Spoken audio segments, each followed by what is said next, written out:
सभी दर्शक बंधुओं का एनसी माइंड चैनल पर स्वागत है।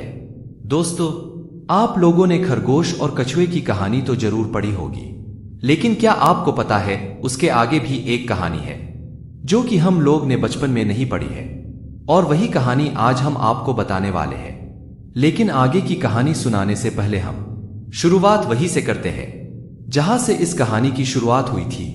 वह कहानी कुछ इस तरह से थी। किसी जंगल में एक खरगोश था।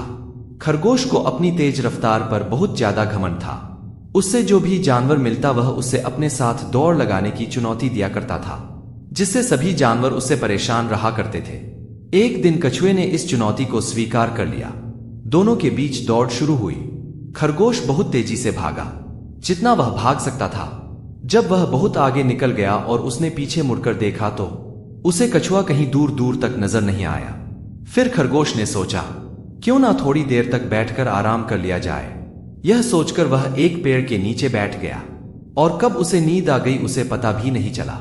जब बहुत देर बाद जब वह नींद से जागा तो उसने देखा कि कछुआ उससे बहुत आगे निकल चुका है। खरगोश उठकर भागा और बहुत तेज भागा।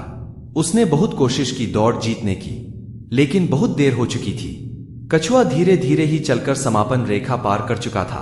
कछुआ दौड़ जीत चुका था और खरगोश दौड़ हार गया था। तो यह थी वह पहली कहानी जो हमने पढ़ा है और आज तक हमने सुना है। इस कहानी से हमें यह सीख मिलती है, धीरे ही चलो लेकिन लगातार चलने वाले की जीत होती है। अब इसके आगे की कहानी सुनिए। दौड़ हारने से खरगोश निराश हो गया और उसने आत्ममंथन किया। उसे एहसास हुआ कि वह दौड़ केवल इसलिए हार गया क्योंकि वह अति आत्मविश्वासी, लापरवाह और ढीला था। यदि उसने चीजों को हल्के में नहीं लिया होता तो कछुआ उसे किसी भी तरह से हरा नहीं पाता। इसलिए उसने कछुए को दूसरी दौड़ के लिए चुनौती दी।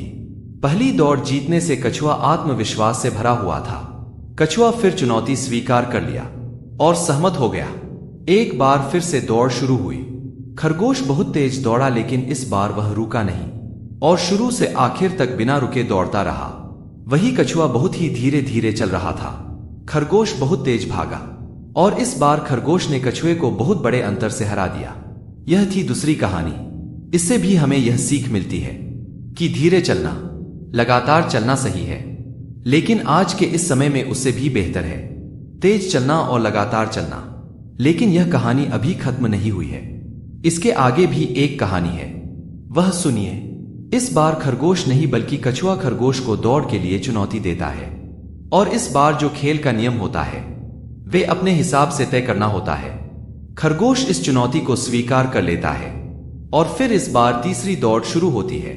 और जैसे ही दौड़ शुरू होती है, खरगोश हमेशा की तरह इस बार भी बहुत तेज दौड़ता है और फिर से बहुत आगे निकल जाता है। और जब वह आगे देखता है तो वह देखता है कि आगे एक नदी थी। वह वहां पहुंचकर रुक जाता है और परेशान हो जाता है। वह सोचता है कि वह नदी को तैरकर नहीं पार कर सकता है। कछुआ धीरे धीरे ही सही पर लगातार चलता रहा और वह भी नदी के पास पहुंच गया, क्योंकि कछुआ पानी में आराम से तैर सकता था। अतः कछुआ नदी में चल दिया और धीरे धीरे तैरकर नदी पार कर लिया। नदी के उस पार जाकर समापन रेखा को पार किया और वह जीत गया। तो साथियों, ये थी तीसरी कहानी, और इस कहानी से हमें यह ज्ञान मिलता है कि अपनी ताकत को पहचानो। खरगोश कछुए से काफी तेज था, लेकिन कछुआ इस दौड़ को जीत लिया क्योंकि कछुए ने अपनी ताकत को पहचाना। इसलिए जिंदगी में अपनी ताकत को पहचानो और उस पर काम करो। दोस्तों, यह थी तीसरी कहानी, लेकिन यह कहानी अभी खत्म नहीं हुई है। इसके आगे भी अभी एक और कहानी है। साथियों, इसके आगे भी एक दौड़ शुरू हुई, लेकिन अब की बार यह दौड़ कंपटीशन वाली दौड़ नहीं थी, बल्कि यह एक टीम संयुक्त दौड़ थी, क्योंकि कछुआ और खरगोश दौड़ लगा लगाकर अब तक बहुत ही अच्छे दोस्त बन चुके थे। और इस बार जैसे ही दौड़ शुरू हुई, खरगोश ने तुरंत कछुए को अपनी पीठ पर बैठाकर बहुत तेजी से दौड़ा और बहुत ही जल्दी नदी के किनारे पर पहुंच गया। और जैसे ही वह नदी पर पहुंचे तब कछुआ ने खरगोश को अपनी पीठ पर लिया और खरगोश को तैरकर नदी पार करवा दिया। नदी पार करते ही फिर खरगोश ने कछुए को अपनी पीठ पर बैठा लिया और दौड़ने लगा और जल्दी से समापन रेखा को पार कर इस दौड़ को जीत लिया। साथियों, इस कहानी से हमें यह सीख मिलती है कि एकता में बहुत ताकत होती है। तीसरी कहानी में कछुआ जीत तो गया था, लेकिन वह धीमी रफ्तार से जीता था। इस कहानी में दोनों ही जीते, लेकिन बहुत तेज रफ्तार से जीते।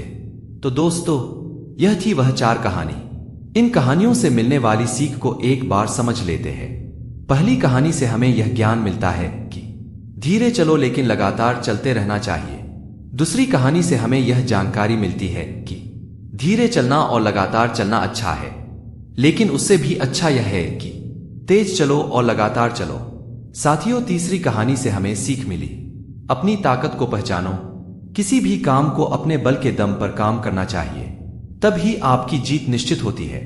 और चौथी कहानी से हमें यह सीख मिलती है कि हमें मिलजुल कर काम करना चाहिए, क्योंकि एकता में बहुत ताकत होती है।